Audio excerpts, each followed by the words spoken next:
You're listening to Punisher Waterfowls, the Union 0430 podcast. Brought to you by Real Geese Decoys, the most technologically advanced silhouette decoy on the market.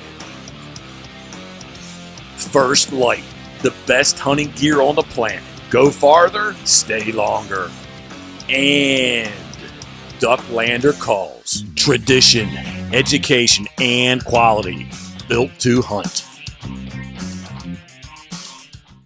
Punisher Waterfowls The Refuge is presented by Quick Koys, the fastest deployable, most portable, lifelike motion decoy product ever invented for duck hunters.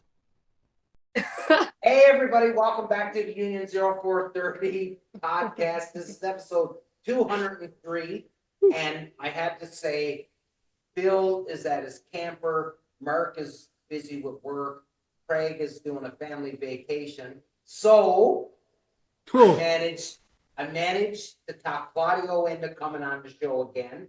And I'm going to tell you, I've got two of the baddest bitches you're ever going to meet. And I'm telling you, and we're going to get into it this episode. Yeah,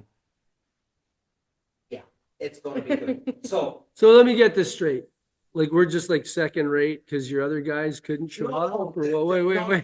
No, Wait a it's minute. Wait a minute here. not second rate. It's because they help me co-host the show, and they're not able to be here, so I'm letting everybody. Because nobody wants to listen to me talk. They would much rather hear the other fellas talk. Kind of hard to understand, but Well, do I have a story to tell? Oh yeah. Yeah. So, anyways, I really wanted to do this episode specifically for the fact that I know Emily and I know Teesha, and I've worked with Emily and I've worked with Teesha. So it is a very, very cool thing that I can sit here, bounce questions off both of yous, and I think I know the answers anyways, but I don't think many of the listeners of the show would expect the answers that they're going to hear. So I talked to Clive. So I was coming back to Alberta I had to come back. We were fueling up the vehicle, and Claudio was going, so tomorrow, we're going to do this and we're going to do that. And I was like, yeah. I said, how about we do a show on Saturday? Yeah, we can do that. And then when I pitched this idea, he was like, great idea. love it. Let's do it. So here we are. So for anybody that's watching, listening, on the screen, you'll see Emily doing her best ninja work to take care of flies in Saskatchewan. And here in the Alberta Lodge, we've got Teesha. So Emily Head, Teesha Kline, two guides that fall under the umbrella of Ongeros. We've got Claudio here. I tried to get Daryl, who manages the Saskatchewan Lodge, but he's tinkering with something. He's busy. And he refused. Yeah, busy 60 minutes. He's busy. He's busy. So I want to preface this on the fact that I do not want to turn this episode into a kicking down the walls, breaking barriers, I'm woman, hear me roar type of thing, as opposed to I just want it to be just forget about the fact that they're girls, but they're very, very capable to do the job that needs to be done. The reason why I want to bring attention to it is because it is typically a very alpha male dominated world, but you two are able to operate in that world and do a great job. Mm-hmm. So that's why I wanted to bring this up. So we're going to pull Claudio into the conversation and get his ideas and the whole thought process behind it. But I really wanted to pick Emily and Teesha's brain and just, if I could say, Emily and Teesha, if a young girl reached out to you in 2 or 3 years and said, hey, listen, I seen yous on the show and I wanted to be a waterfowl guide, and then I seen you two on and you're kicking ass. And I said, you know what, if those two girls can do it, I can do it, so I'm gonna do it. I would think that would be a pretty cool message to get from somebody in a couple. Am I right? 100%. Oh, yeah. Right? Yeah. So, so not to take anything away from you, but I'm gonna hand it to Claudio first. He's sort of gonna give us an overarching thing on a couple questions that I have for him, and then we're really gonna start nitpicking on you, Emily.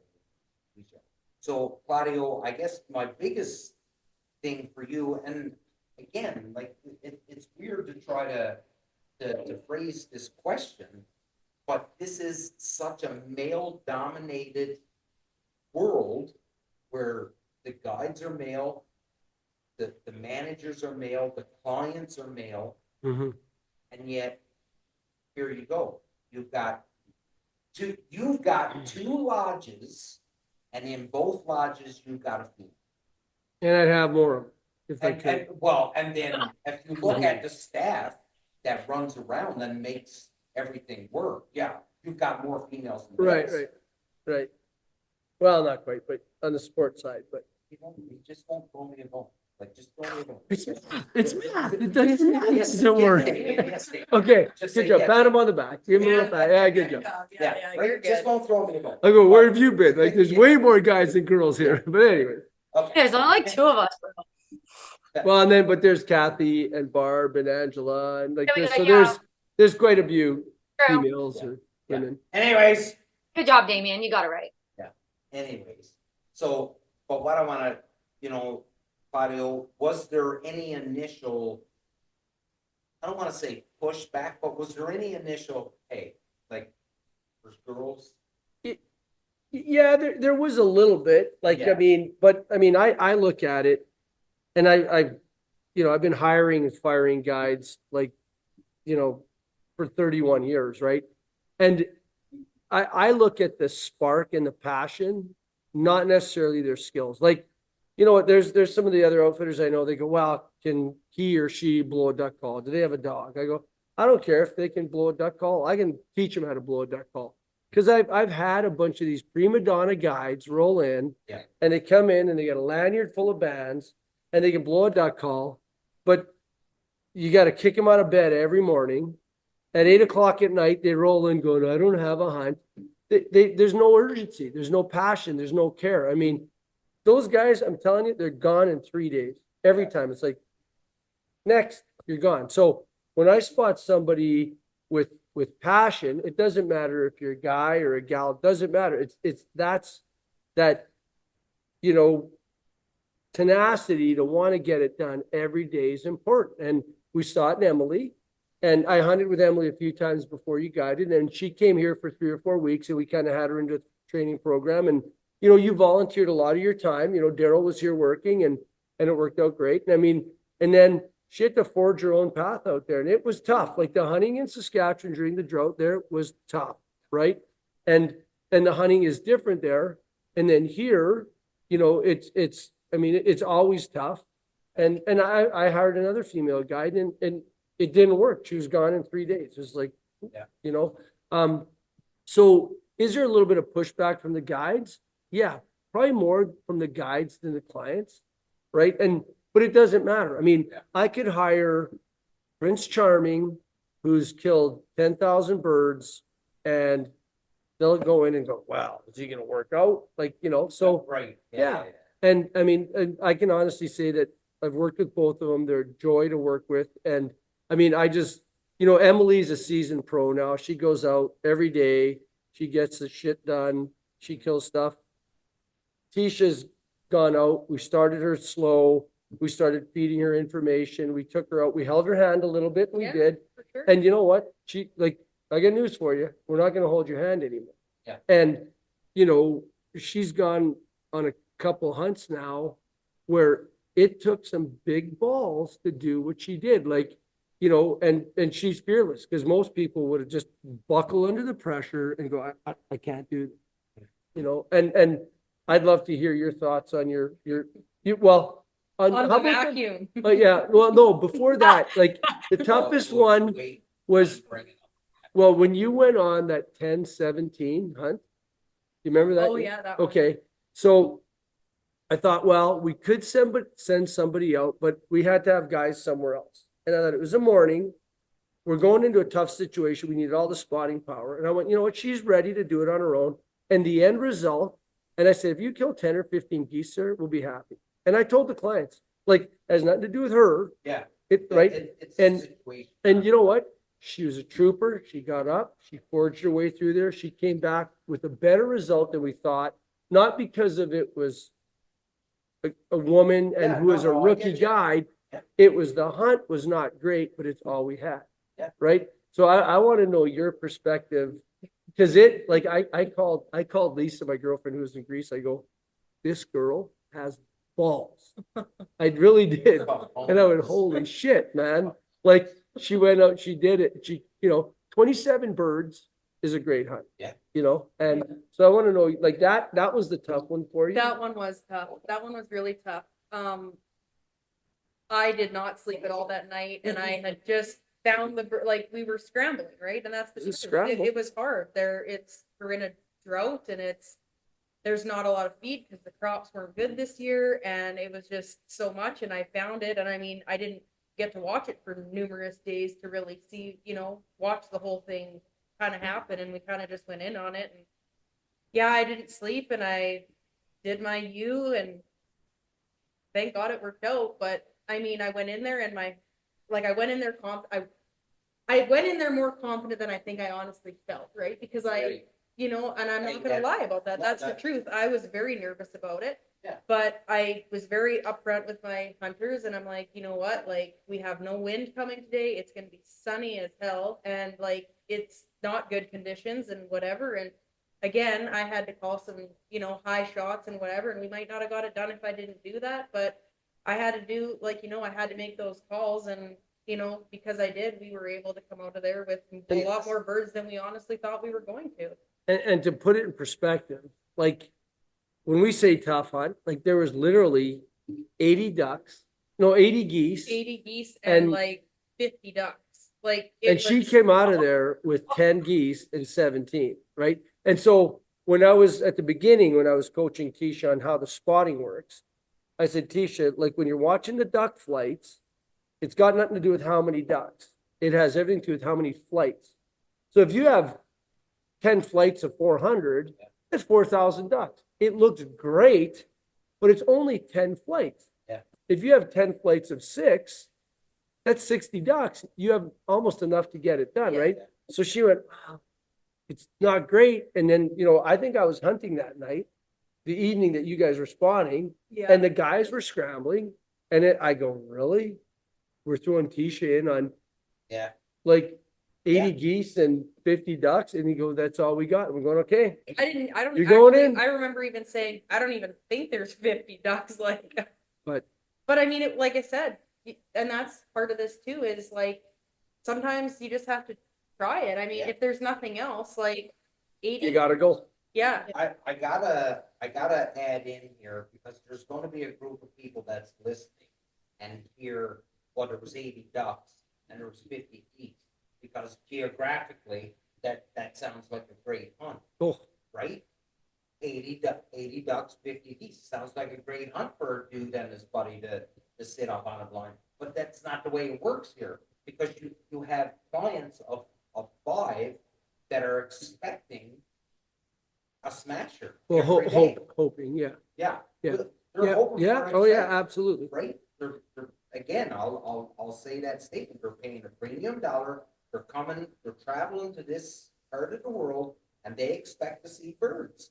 So when you come back and you say, and I get it, right? When Claudio says things, listen, you got to come back with something. And I've heard Daryl say it a million times. You can't come back with nothing. You have to come back with something. And something may not be the best, but it's something. And when you've got 80 ducks and 50 geese, hey, it's not the best, but it's something. yeah. And to be able to go in and still scratch off. And listen, I know there's a bunch of you fucking wing nuts out there that think you're the best shots in the world.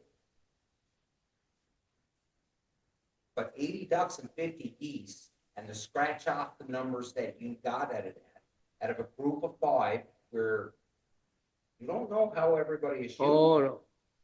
It's not easy to scratch off those numbers. No. It really isn't. And, you know, again, we'll switch it to you, where it comes down to, and I won't get into too much, but where you've been the only option. You are the only option to hunt in the morning or in the afternoon to whatever, and it may not be what you would ordinarily want to take somebody in on, but you've got to make it happen. And Daryl talked about this on the episode that we did with the whole crew. That's right. And he said, and Daryl said something along the lines of, listen, anybody can go out and scratch out a limit, like a personal limit. Mhm. But the thing that Daryl says about this crew at Ongaros is that Ongaros are killers, and they can take a mediocre hunt and they can turn it into a good hunt, because the system that's used, the experience, knowing the birds and the scouting and the whole bit is very long-winded and sorry. But, you know, you've been put into that situation where you've been relied on. But listen, it's not perfect, but we need you to pull something. How does that, with your psyche, you know, how does that all play out? I would say that, you know, sometimes being in that situation is a blessing in disguise, because, you know, quite often you'll have hunts that everything's perfect, and then, you know, it just goes perfectly to plan and all that, and it's all great. But you don't, in my opinion, learn as much from those hunts as when you have a situation, it's not nearly close to perfect, it's really messy, but then you kind of need to think outside the box. So how can I change my hide here to make it work? Or how can I, you know, maybe move off the X just a little bit, but still know that they'll be able to come? And, you know, like, I feel that those hunts that you gotta have something. The guys are gonna have to go hunting in the morning. You know, obviously you want to find those perfect hunts, but you need to come back with something. And like I said, those hunts there, I feel, are the ones that I've learned the most from, because that's when I've been able to really, like I said, think outside the box and maybe take some risks that you wouldn't typically do. But then you keep that in your back pocket, being like, okay, well, now I know that I might be able to get away with this in this situation or whatever. So. Oh, good point. And, Very, very good. Yeah. Yeah, it gives you the ability now that you can be somewhat creative in what you're going to do, right? Yeah.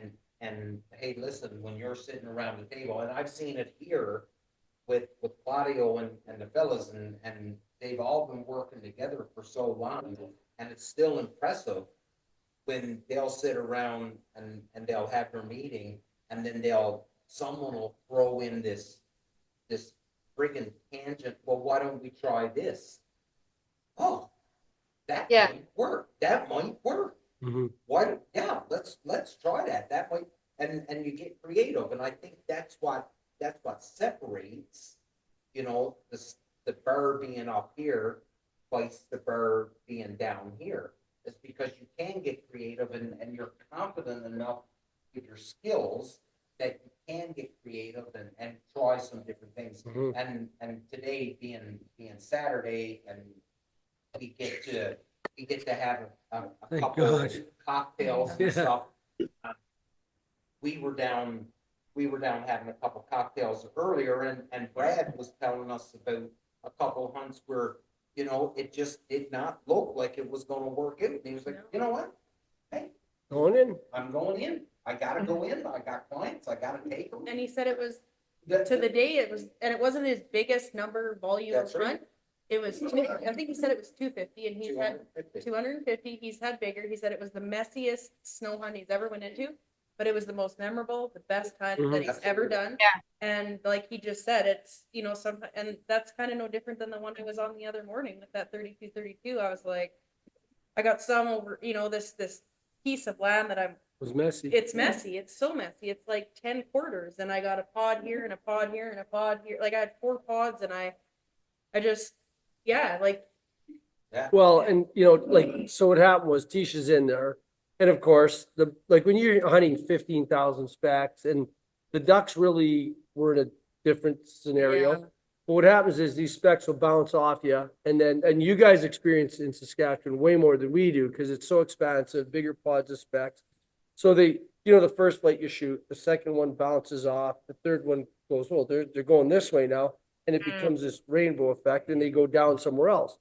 Well, I remember it's like Teesha goes like, well, like what's going to happen? I said, Teesha, they fed where you were.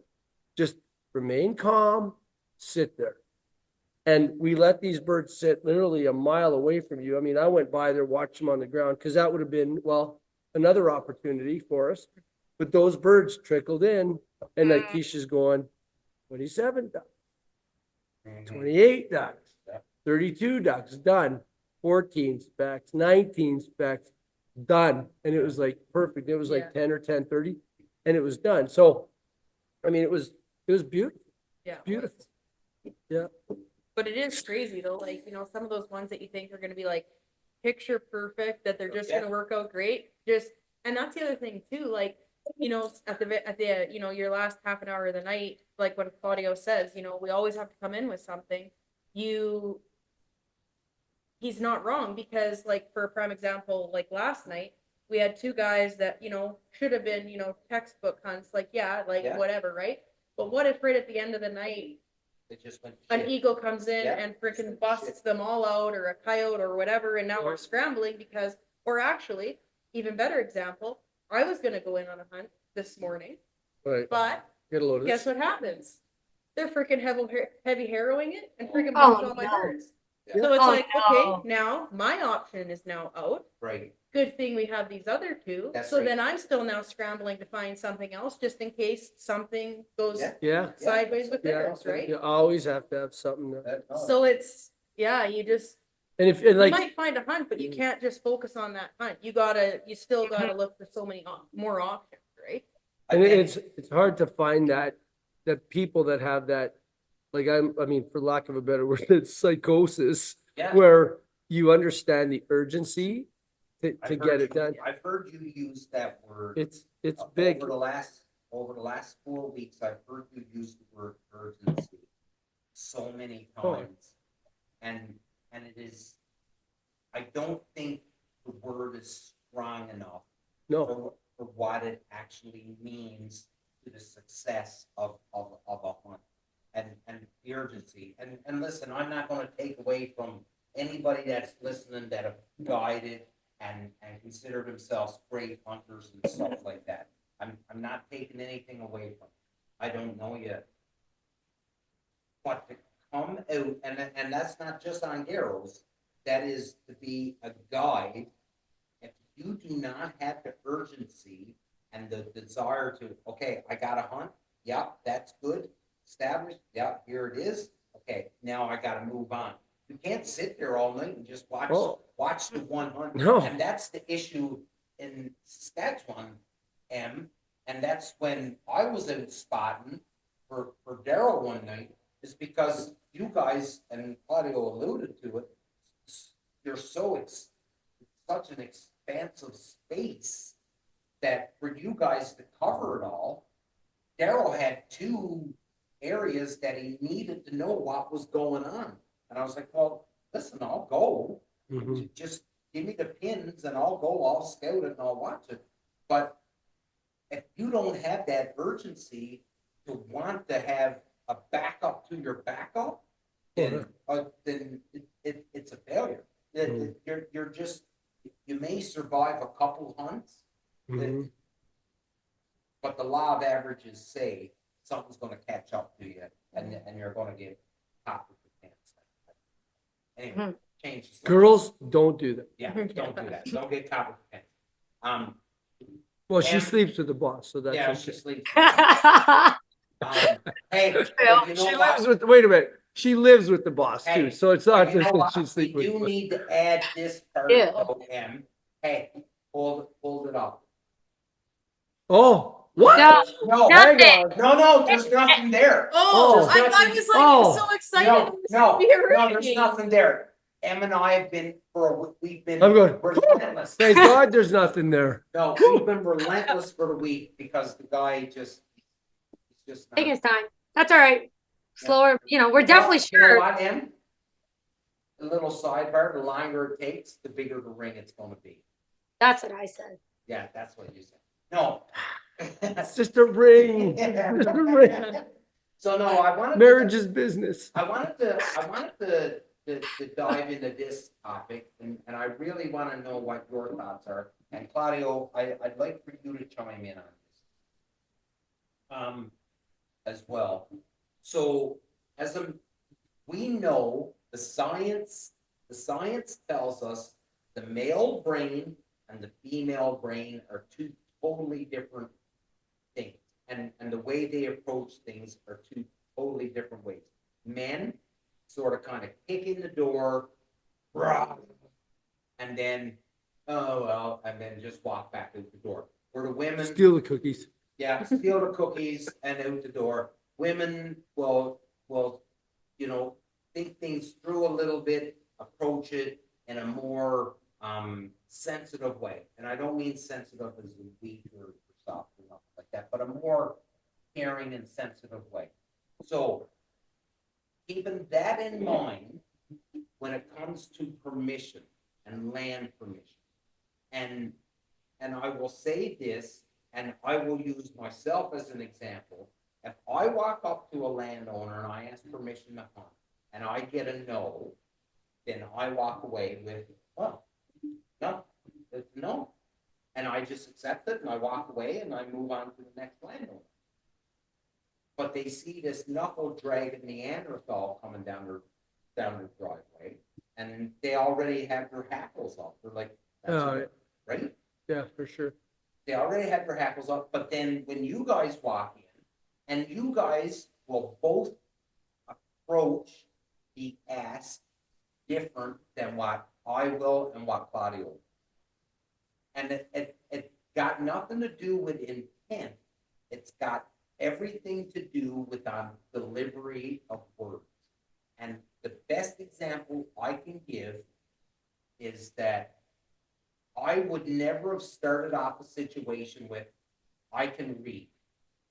Specifically, I can read 4-letter words.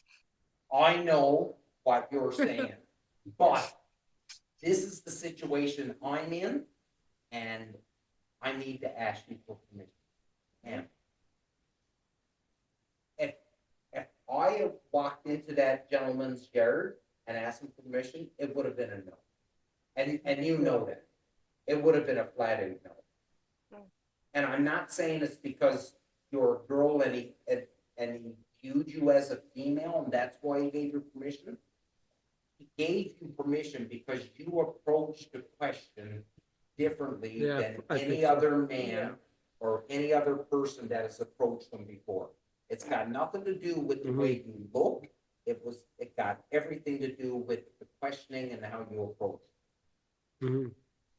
Yeah, like I always say when I get female clients, especially for fishing, when you get female clients, they always just impress you so much. And I'm sure with some female hunters, like we had 1 or 2 female hunters here last year and stuff. And I find like with women, they're a lot more analytical. They tend to take the time to kind of listen and consider things a little more and maybe give it a bit longer of a thought and a ponder rather than take things at face value. And like, I know for myself, like sometimes just being able to read the landowner and see what their body language is like and see, whether you kind of started off with a joke or, you offer to give them a hand real quick or whatever, if they're struggling loading something in the truck, you're like, hey, can I help you out? Not just getting right to it, and I find that a lot of the landowners that I've met and been able to continue hunting and grow relationships with quite easily is you don't just ask for permission, hunt it that one time, and then it's forgotten about forever.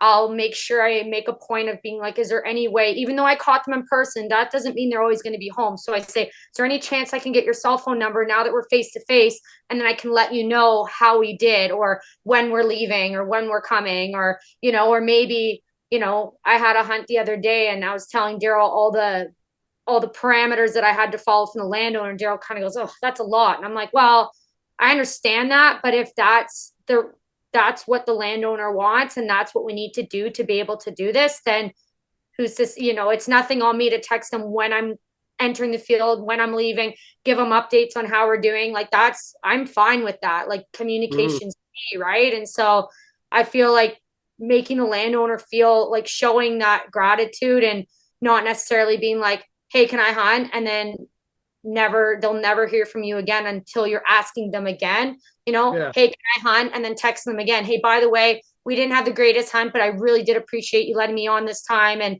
thanks a lot. And I hope your day's going well. And just, trying to show them you're not just out there just to, get permission and forget about them forever. Because, I'm sure, especially in high pressure areas, the landowners would kind of feel used and abused in a way, they just, Well, 100%. Yeah. And I think in that case, that gentleman, and I'm just knowing the backstory and everything that went on with him, and I remember after you telling me how everything played out, I had said to you, I think that guy just was looking for a little bit of attention.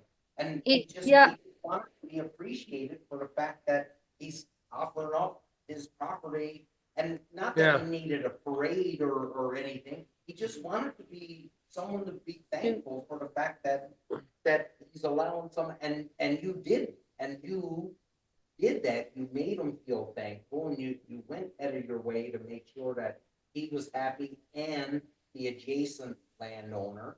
And the fact that you were burning back and forth between two of them that evening and making sure everything was good, that is why the one-time permission evolved into, hey, listen, whenever you want to hunt, just fire me a message. It's nothing for us guides to leave an extra even 10 minutes earlier to go scouting and just stop in at that house that we hunted before and go and shake the guy's hand and say, hey, thank you so much for yesterday morning or yesterday afternoon. Like, it takes none of your time, and it just really makes it more personal rather than a text, hey, can I hunt? And then they're like, yeah, sure. Okay. Never hear from you again. It takes 10 seconds to show how you appreciate it. And so many times I've been able to build relationships, like I said, with these landowners. They're all great people. We all have a lot in common as outdoorsmen, and, and it's just, it really helps.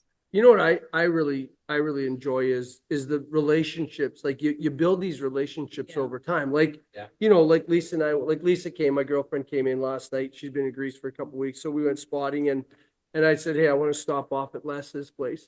And you know what? It's dry over there. I don't think we've hunted Les's place for 2 or 3 years, but I love the guy, him and Donna. They're awesome. We sat, we chatted. They said, hey, can you come on in? And I mean, we didn't have the time, but we'd come back. And it's these relationships that are, they're awesome. And we have so many of our landowners that we've developed relationships with. And, like, if you're antisocial, you have no business being a guy.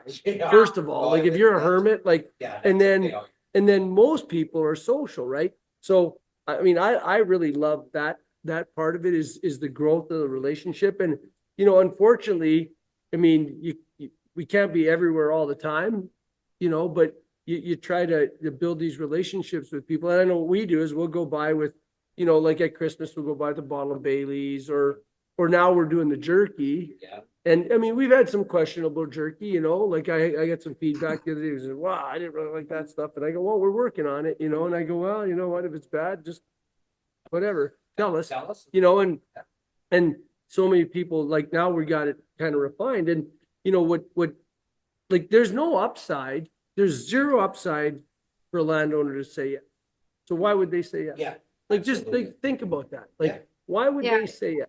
Like, you know what, maybe, 15 or 20 years ago, there's a lot of crop in swaths on the ground. And like, we literally, and we literally, like, there's a few big landowners that just said, Claudio, like, they swathed everything. And they said, you know what?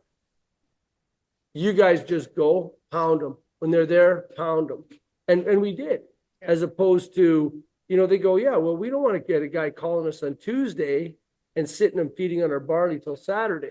Yeah. And I said, no, well, like, we'll be in there. So, I mean, it's all relationships, and we've had some incredible long-term relationships with, like, we're gonna go to Mexico with, another couple that we know, and they're just fun people. We love them. Hey everybody, this is Kyle Smock with Show Me Ducks, a proud sponsor of Punisher Waterfowl's The Refuge this March at the Toronto Sportsman Show.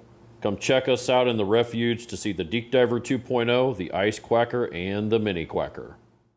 Yeah, no, But the fact that, and Claudio does it here, and you do it there, but Claudio will bring landowners in for dinner. Your friend, who you and him have a great relationship. I like this. Yeah, we're best buds. Like this, and then he's out combining all day long, and his family isn't with him where they are in Saskatchewan. So when he's out combining all day long, come for supper. He comes over for supper, and because he gets a home cooked meal, and he's not eating Burger King. Amazing. Yeah. And when Daryl was away in Alberta, he knew that I would be here basically just bow hunting for deer every day alone. So we went to every buffet in town. We hung out at the farm. He asked me if I would mind cleaning out the shop for him the one day. I'm like, I got nothing going on. It's too hard for the deer to move. And we've become really close. Like during COVID, I was helping him with a bunch of farming stuff. And now, Daryl and I spend, anytime we're not away guiding, we spend here. And so he's become family. We all are super close. And for me, I know that if I had a flat tire, would have been a couple weeks ago when I was driving the truck, and I call him, first person I call. It's kind of like my Saskatchewan dad. I know that he's going to have my back and put in a good word for us. And I find that really comforting, especially being out here all the time. It's a small community. Everyone's really tight knit, and so being able to have that person to call just to go and sit in the trainer's seat of the combine and hang out for a couple of hours, or go and grab him his Burger King or whatever he wants. Like we talk every day, and it's really nice you get a friend out of it, and he understands the way things go, and it's a really good symbiotic relationship. Like I think that works. Yeah, he's my best friend. Yeah, you're gonna say. I don't know. Can we spell it? Yeah. Oh, I can't spell it. But Teesha, so you're very much the same as Emily. So, experience levels being whatever it is, but you and Emily are very much the same in that you're at this point, at this stage, you're building relationships. So here, on a very established crew, a very established outfit that's been operating for 30 years. Now you're the new, I'll say the new guy. Yeah. You're the new guy that's in here, Yeah. and now you've got to start establishing the relationships. Right? You've got to knock on the door. So, okay, like a little bit of a backstory. So the area that I spot and stuff, I've hunted that area for a few years already. Okay. Personally. Okay. Right. Yeah, no, she's a Okay. pain. She's Okay, a no, pain in my this ass. No, Right. this is perfect. So, Hire the I devil. hunted that area for a while, and so I would find a bird hunt, and then Claudio couldn't get permission because I had it. Right. Or I couldn't get permission because Claudio had it, and it was just this back and forth for a So couple she years. wasn't a badass bitch then. She was just a bitch. Yeah. Did y'all hate each other? Did you guys hate each other back in the day? No. We actually would start texting, and it would be like, "Hey, I'm going to work. I can't hunt, but I found this hunt here." Yeah, it was blah blah blah. Nice. And then it would be like Claudia would be like, "Okay, well, we can't get on this land. So go There ahead. you go." Oh, wow. So, yeah, so it's this working together actually is really great because the air and then him putting me in the area that I am. I know a lot of the landowners. Well, you know the landscape. And I know the land and whatever. And like actually, we can't say names, but a person in particular that doesn't normally, allow outfitters and stuff. Like I've been able to get a little bit more access than what we have, just because I have relationships with some of the people in the area that I'm already in, right? But you can, I've got to manage expectations here. You can say names on this show because the show isn't that big.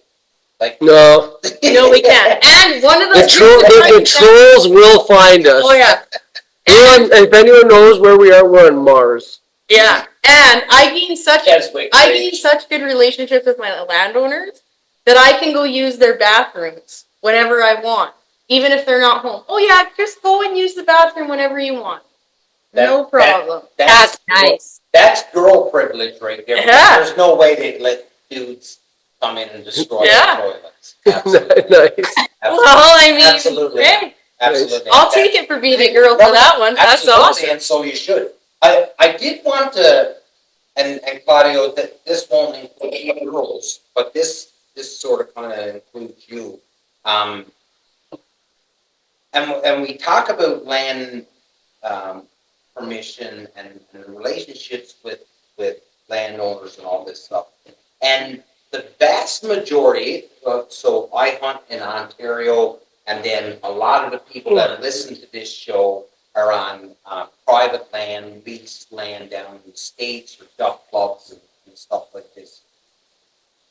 I didn't realize it until I was here, but it is against the law for you to pay a farmer, a landowner, to use his property. Yeah, you cannot pay. You can't do that, and so I wanted to put that out there because I know there's people that think because of where they are geographically, so say Ontario, if you're listening to this, or down in the States and it's private hunters, where you say, well, really, are they building landowner relationships, or just passing over some money and then they go in and hunt and the whole bit. But I really wanted to throw this out there.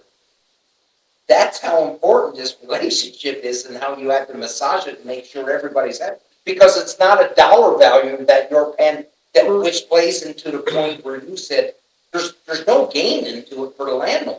No, there's zero, right? There's zero. So we had an interesting conversation just the other day. I stopped by to say hi to a couple of the landowners. I saw them. I wheeled by there. They were working on some combines. I just wheeled in. I had some jerky, and I said, "Hey guys." Yeah.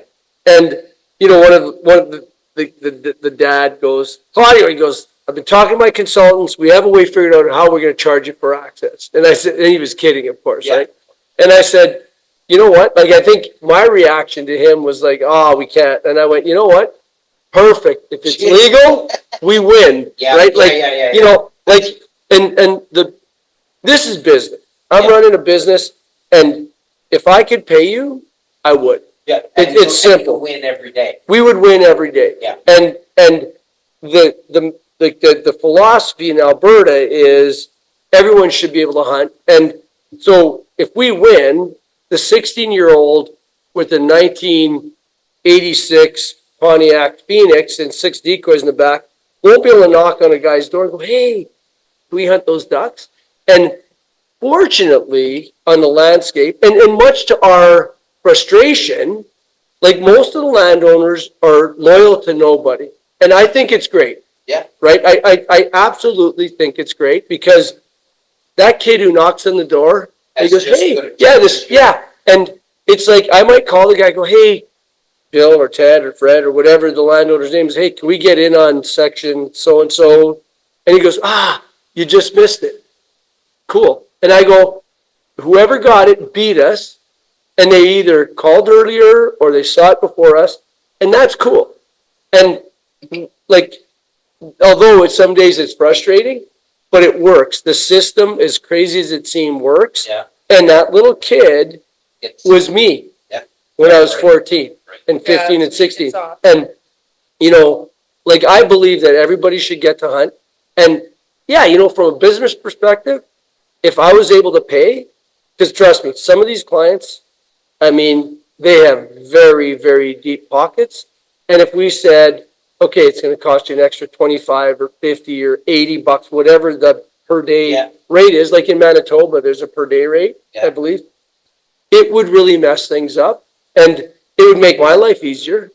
Yeah. Way easier. I mean, there'd be and the landowners, I mean, really, if you're running 10,000 acres and you made an extra $450 in a year, like, it'd be like, so let's not break the system that is so cool, despite the fact that we get frustrated and the landowners get frustrated. But that little freckle-faced kid who got his car, you know, and he's 16, can go hunting, that's cool. So It's cool. I gotta ask this, and I'm gonna make this very point blank, because I can edit this out, that this is not a question that you want. But One point I'd like to make too is, something that I find a lot of the local landowners do find appealing, having us have access to the land, is we are on the road all the time. We see when the cows get out. We see when a horse gets out. We understand who is allowed to hunt where and who's not. Yesterday I drove by a field. I know they don't allow hunting at all, so I was able to text the landowner. They went out there and took care of it. Even goes to the point where I call myself the 4-foot high FBI sometimes, because I'll be out driving, see someone literally poach a deer in one of my neighbor's fields, and be able to call him right away.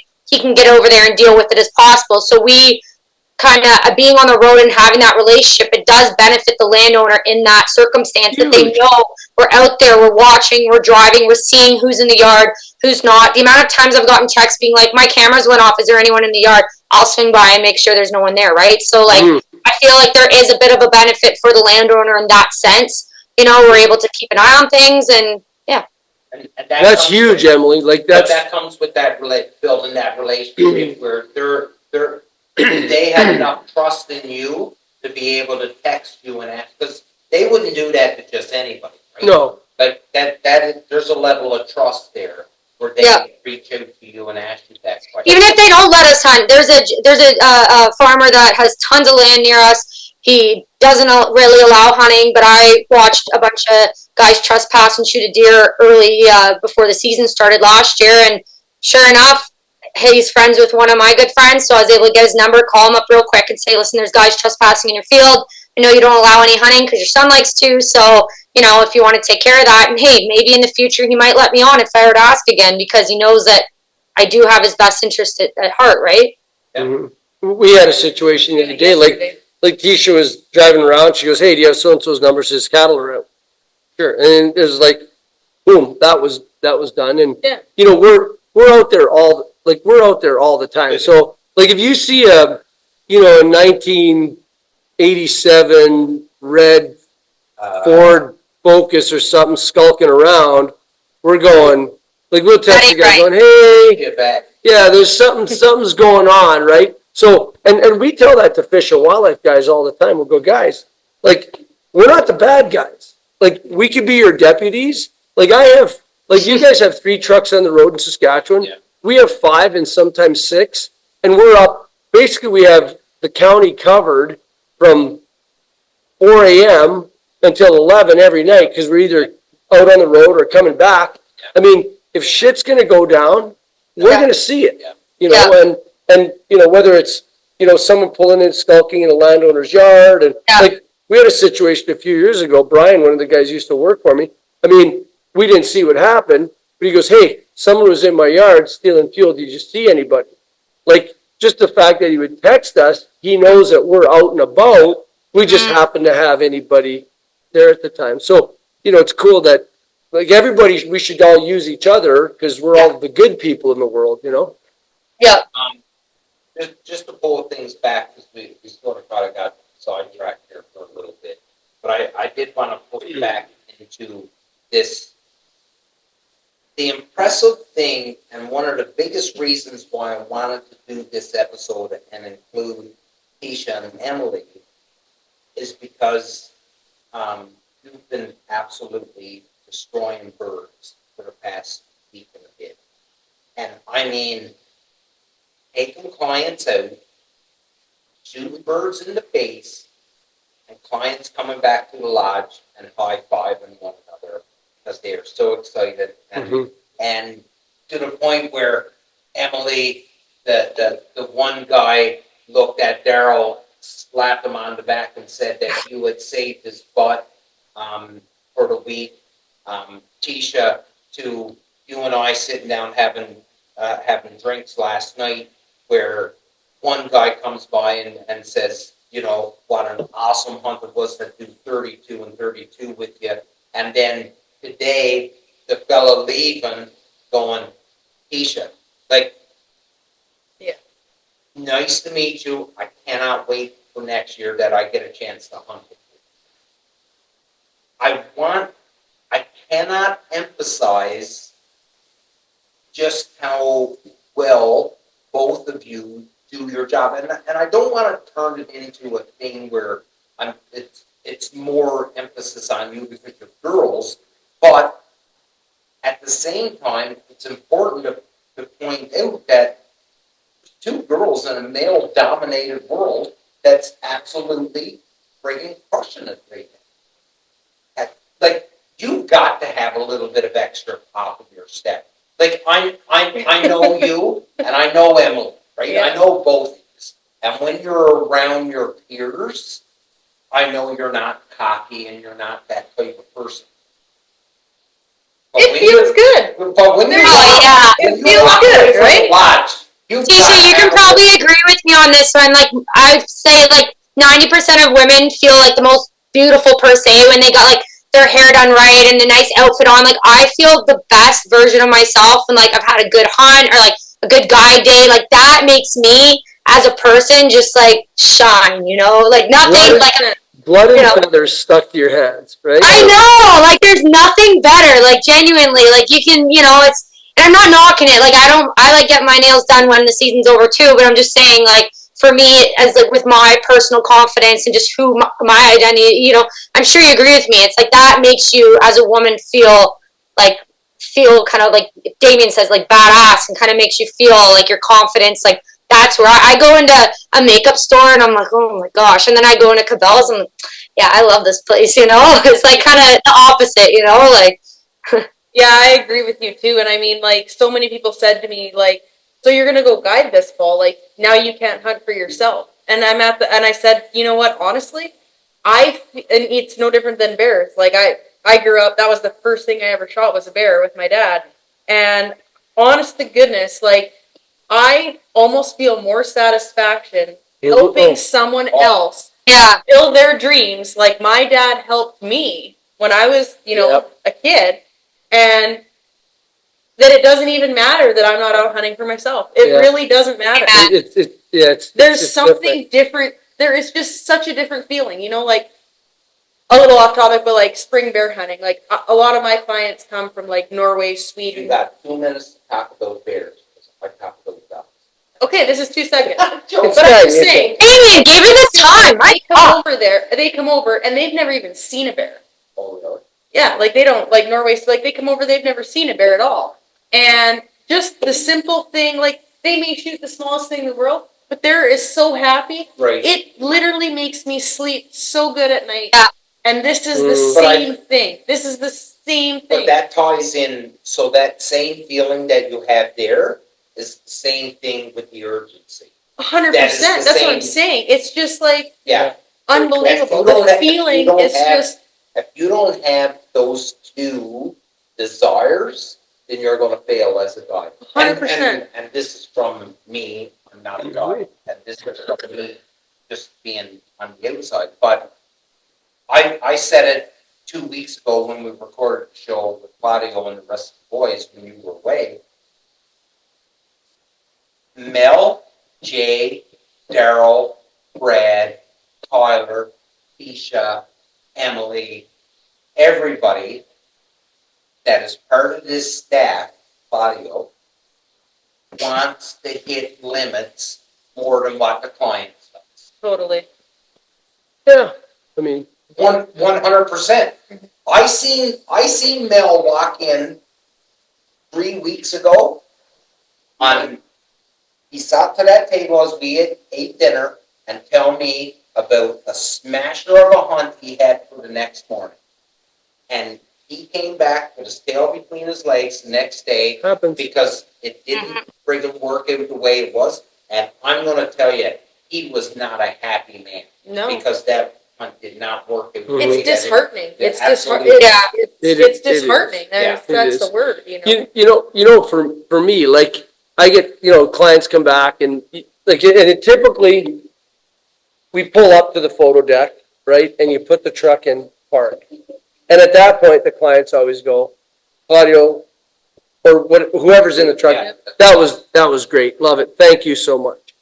Like, you don't have to thank me. I would thank you because we don't get to do this without you. And when you're guiding, you love this so much.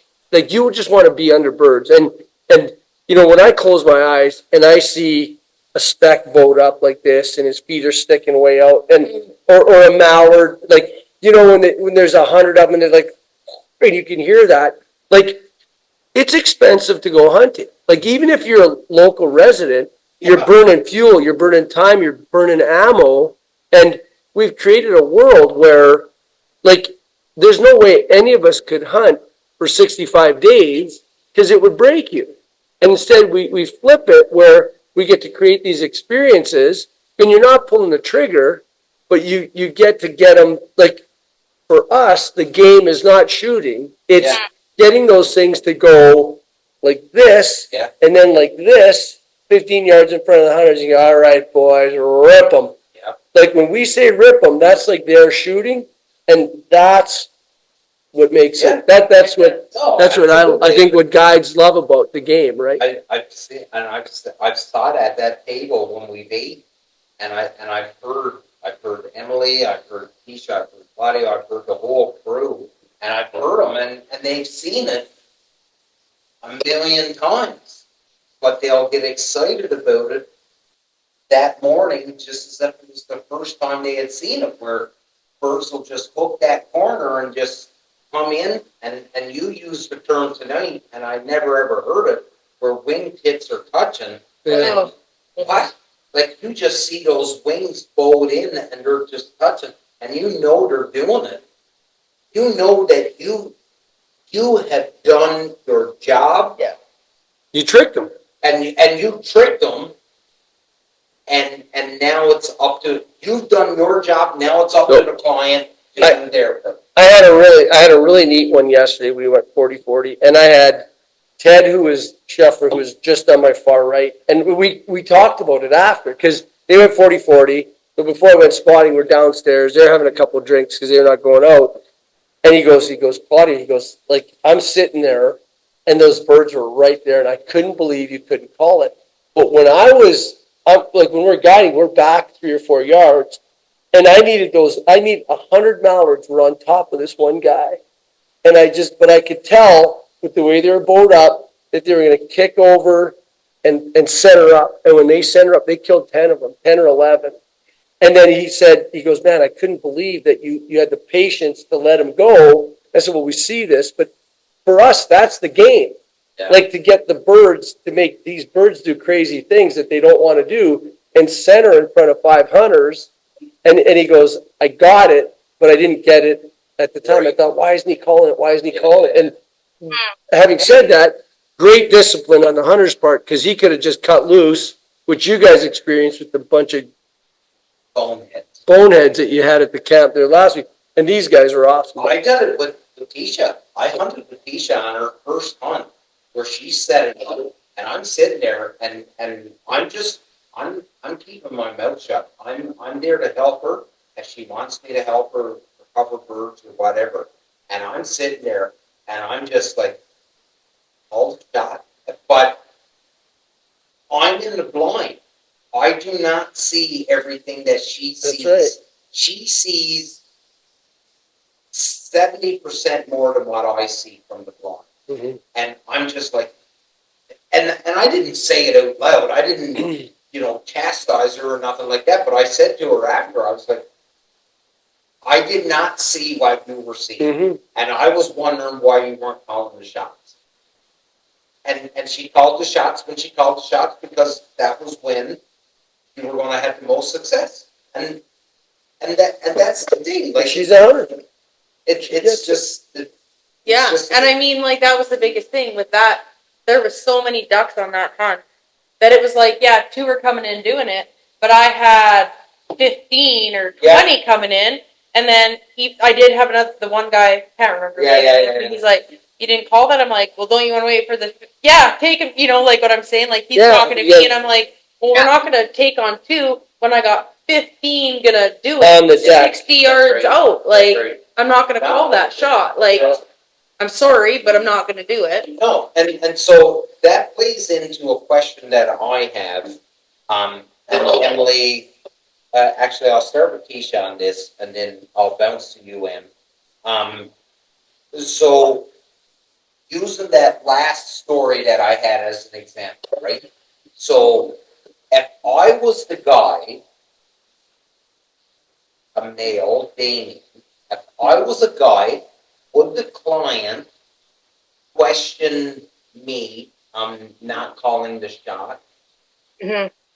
Or would they just say, oh, he knows what he's doing, but because you're a girl, did he question it? You know what? Like, because I just wonder if there's, and listen, I know the hunt you're talking about. I know the gentleman you're talking about, and they're not pigs. They're not jerks. No. They're Yep. great human beings. Yeah, they were awesome. They're awesome human beings. Yeah, they are. But I don't think it has anything to do with the fact that I am female. I think it has to do with the fact that before we went into the hunt, like the night before, Claudio, like we talked to them, and it's like, okay, this is going to be Teesha's first hunt by herself. Right. So it had nothing to do with sex. It had to do with experience. We set the stage. Yeah, we did, right? Because we're like, hey, you know what? And then we said, you know, like Jay's going to come in with her. Yeah. He's going to let her do her thing, set up. Jay didn't change a thing I did. Like, he's like, No. you said this is, Perfect. I would have done it exactly the same. It's great. Yeah. Well, you crushed them. Whatever. Yeah, we got our limit. We got our 40 ducks. 48. Or 48. Because you had 5 48. plus. Yeah, so we got 48. Yeah, plus you. And so, I mean, like, then when I look at it in a sense, when they were kind of questioning a couple of those, you know, the pairs coming in and stuff like that, it's like, we crushed 48. Like, obviously, I think I did it right. Yeah. You know what I mean? So, like, here's the difference, right? Like, if we, like, and me and Brad and Mel, we make mistakes every, like, you know, we call it calling the shot, right? Like, and we'll come back and we'll go, how'd the hunt go? We don't, like, you got your 40 ducks, but we'll go, yeah, I screwed up. We should have had, you know, we should have had it done 4 flights earlier because I screwed up 4 calls. Well, what does that tell you? Like, we screw shit up too. Yeah. Like, it's just, you know, and it happens. And the thing is, though, if I screw up a call, it's just like, hey, guys, like, I recognize it right away. I go, guys, sorry, I screwed that one up. There'll be more. And they'll go, wow, well, he's been doing it for 30 years, right? You screw up a call, but you still have to go, guys, I screwed that one up. It's okay. Nothing has changed, right? But it's the perception that you're hunting with somebody who, like, not a female but it doesn't matter. But if you just go, hey guys, screwed that one up, like, it doesn't matter. Like, just and I make it very clear to the hunters that I screwed that up. Yeah, like, instead of going, oh, it's your fault. No, like, I screwed it up. I should have called it, and just be open and transparent. And they get it, you know, and they get it. And, oh yeah, they were all good. They're like, oh yeah, that all happens. That crew you had, they were Yeah. I mean, you crushed them. Yeah, whatever. Crushed them. I want to turn it over to you just because, and I don't want to take anything away from Teesha and her experience, but you've been guiding fishing for a very long time, and you've been doing waterfowl for 6-7 years, and I know there's been instances where people have said, well, I got the girl guide, can I have a discount? You know what I mean? So, you know, do you have to adjust your game plan at all? Or I guess the great question is, does it play on your mind the fact that they have a little bit of doubt in you and it causes you to change your game plan? Or do you say, no, this is what I'm doing. I could care less if they doubt me or not. This is what I'm doing, and this is what my experience has led me to this decision. I'm doing it this way, and I'm doing it this way, and they're not going to affect me. Well, 100%. Like I wouldn't, 100%, because people are what they've experienced, right? Like for example, someone like Teesha's dad, like, he would never go on a hunt with the female guide and be like, oh, I don't know if she can do this, because he's seen his daughter do it and do it well. Right? So then you have hunters that have never hunted with the female before. I'm not going to change anything, you know. I know, you know what you're doing, and you know what you're gonna do. And like Claudio said before, like I had one group of specs. The first, it was the first hunt of the season, the first morning, and I didn't call on them thinking they were a little too far, but these guys are just snipers, and they go, I didn't call a shot on them, and the one hunter turns around, he goes, we could have hit those. I'm like, oh shoot, okay, like great to know, like I'll make sure I call the shots on the higher bunches next time, and so sure enough, a bunch comes in nice and high, and probably 65, 70 yards up, I like, all right, try them, boys. Sure enough, all 4 came in, none left. Like, they were just insane tracks. And I said to them, listen, like, I'm not necessarily used to all the hunters, all 5 of you being extremely strong shooters. So, like, I'll call on all these super far ones, the odd ones behind. They're having more fun with those. But, like I said, like, people are what they've experienced. And, if you've never seen a woman in action in the field, like, whether it be fishing or hunting or whatever it may be, like, yeah, you're probably going to have a little bit of this is a little different, but at the same time, you just stay true to your skills and what you know, and you just carry yourself with confidence and make adjustments throughout the hunt if needed. Well, and again, Emily, I mean, I can speak to this, but I'm sure, like, you, and now Teesha too, like, she can't speak to this, you can, but when you have repeat clients, it's a major game changer because they have all the faith in you already. Yeah. And next year, these guys, and they're coming back, they'll have all the faith in Teesha, and it changes everything, right? And the cool thing about our brand is, like this year, we have no new groups, 0. So everybody who's here, doesn't matter who's guiding, they're putting the faith in me to make sure that I have someone here who can do the job. And if I go, you're heading with Teesha, they will never question that.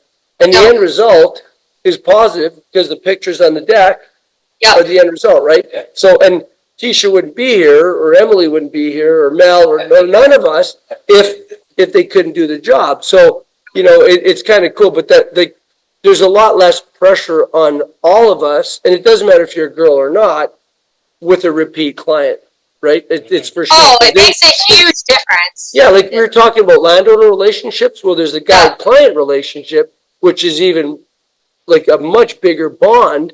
Like we've had some of these guys been here 28 or 31 years. Like they come and they hug me. Like they're like like they're friends, they're family, and and you'll have that. It just takes time. And Emily, you've seen it now for 8 years over there, and it's cool. Oh, it helps so much. I have a bunch of hunters that are repeats, and like my phone's always blowing up. They'll be sending me just like random funny stuff on Instagram, or asking how Daryl and I are doing, or just start a random group chat with one day with a bunch of us and kind of just shoot the shit, and like the first 2 groups we had this season, they were both new groups, but it's all repeats after this, I believe. And so, you've had, like, I was saying that to Daryl, it takes the pressure off because you've had, like, at this point, I was saying to Daryl, I've had good hunts with all of the guys that are now going to be coming, so they know what I'm capable of. And, say you got to take it in the chin and you get something that doesn't work out. Well, you don't necessarily, like, you can't take it personally anyway, but you're not as hard on yourself because they're not sitting back being like,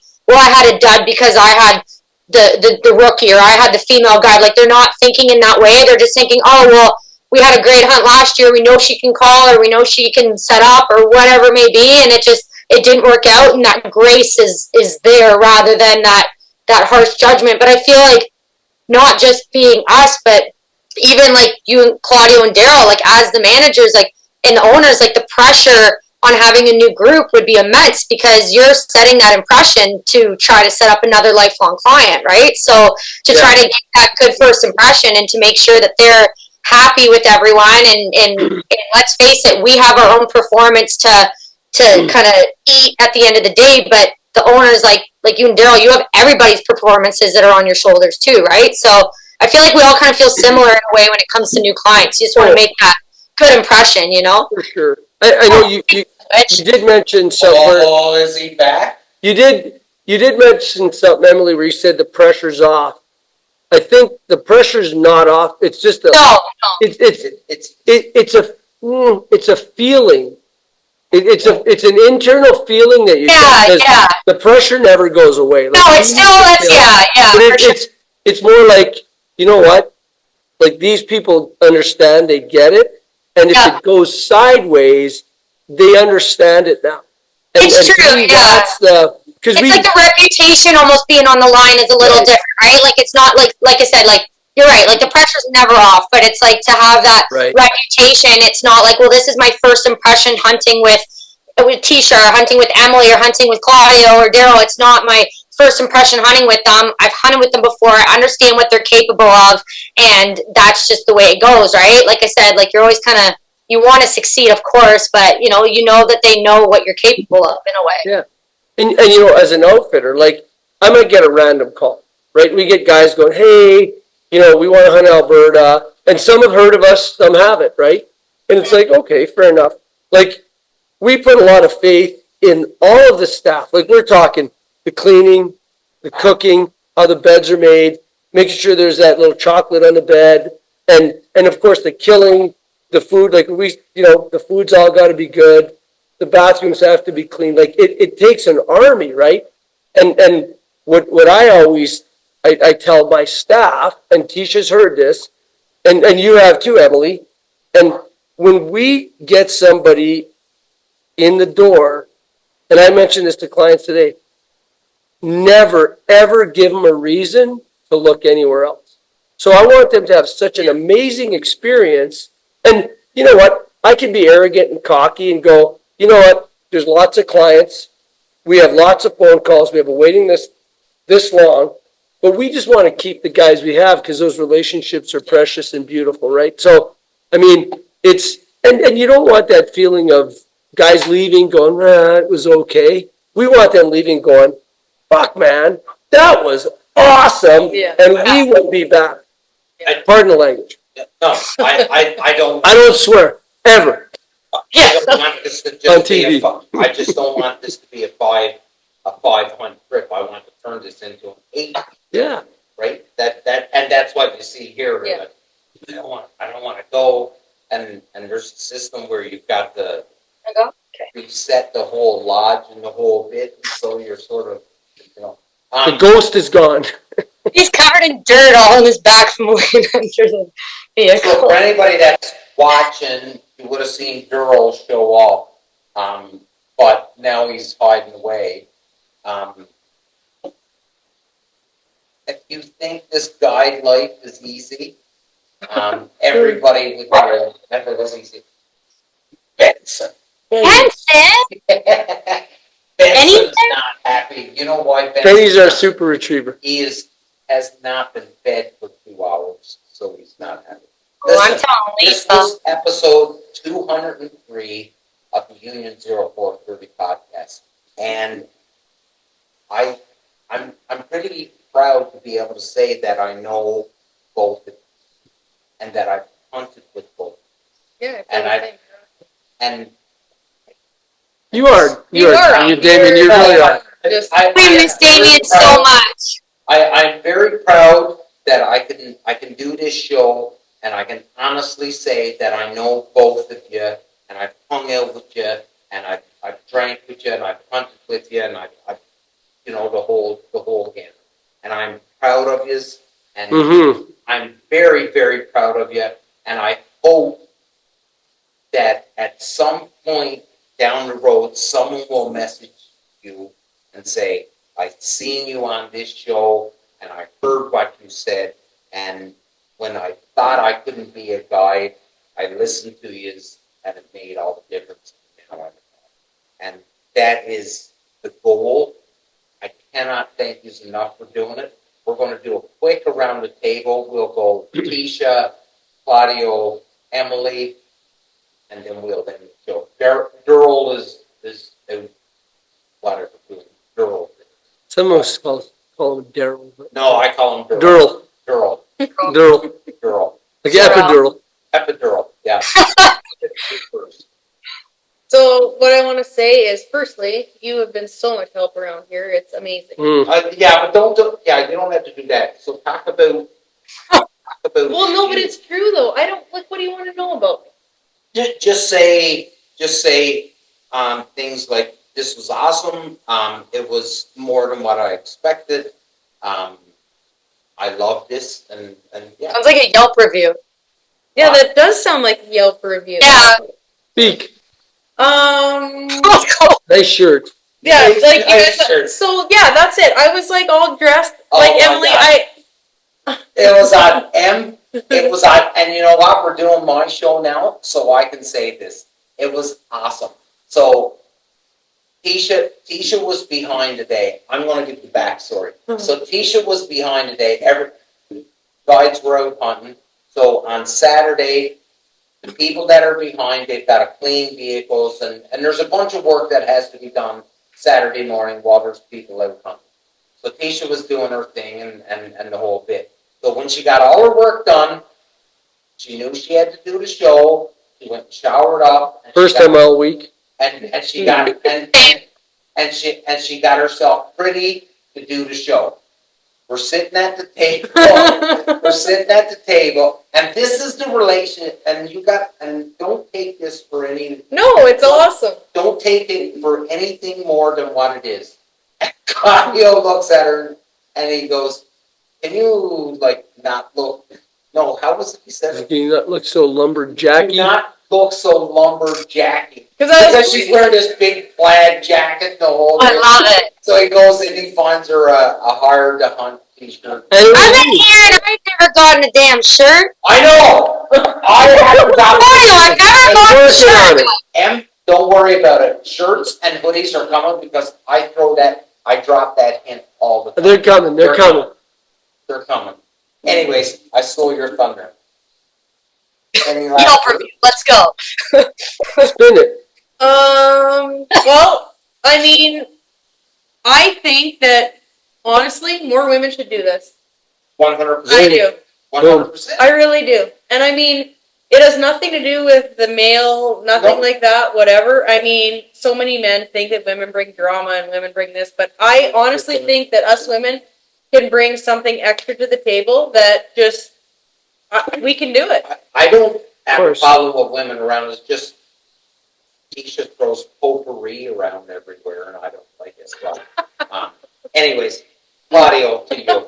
You know, as far as the women doing it, yeah, they can definitely do it. Like the only challenge that and these two girls, like, they're tiny. Like they're not like 6'4" beasts, right? They're tiny little gals. The only issue or the challenge that they would have is a 1-ton truck and a flat tire at 4:30 in the morning. Like, and you know what? It doesn't matter if you're 5'2" or 6'2". It's a challenge and it's a pain in the ass. But it's just, that's the only thing. Otherwise, you know, and having said that, like, you know, I'm not a real big, strong guy. And then we got Big Brad coming up. He's 6'2", 250. Like, he picks up those decoy bags like they're like sheets of paper. And, you know, for Emily and Teesha, like, they're not big and heavy, but there's more effort. So kudos to you for having to work that much harder on the physical side. Because, you know, for us, it's a little bit easier because we have a little bit more strength, but it's all doable. And, yeah, you guys, you gals do a great job and you kill shit. It's awesome. And Well, you're not going to like this, but we really, really loved having you out in Saskatchewan. You helped with everything. You boosted morale, like, way up here. Just so encouraging. Like, you know, I can't express, like, Teesha probably agrees with me, like, just such a joy to have around and just so helpful. He honestly is. It's amazing. Just the best. Like, yeah, like, just, we do Daryl sandwiches. We group hug Daryl in the middle, and he'd be like a cat struggling to get out, you know. But I just, yeah, like, you know, with this, like we said earlier, like, boy or girl, chimpanzee or giraffe, if you have the drive and the passion and you want to kill shit and you want a job that is as beautiful as it is stressful, I truly believe that everyone and anyone should try guiding. And you know, and if you're lucky enough to be at a place of this caliber, you know, I just forever grateful to be here and get excited. Even today we had technically kind of a day off, and I'm just like, can we go scouting now? So ready to get back to it. And yeah, nice to meet you, Teesha. It's really fun. We're first females here, and pretty exciting. awesome. You bet. Cheers, girls. Yes. Ladies and gentlemen, this was episode 203 of the Union 0430 podcast. I will add this last point. If at 4:30 in the morning I have a flat tire, neither one of them will call you, but I will. Big love. Until the next episode.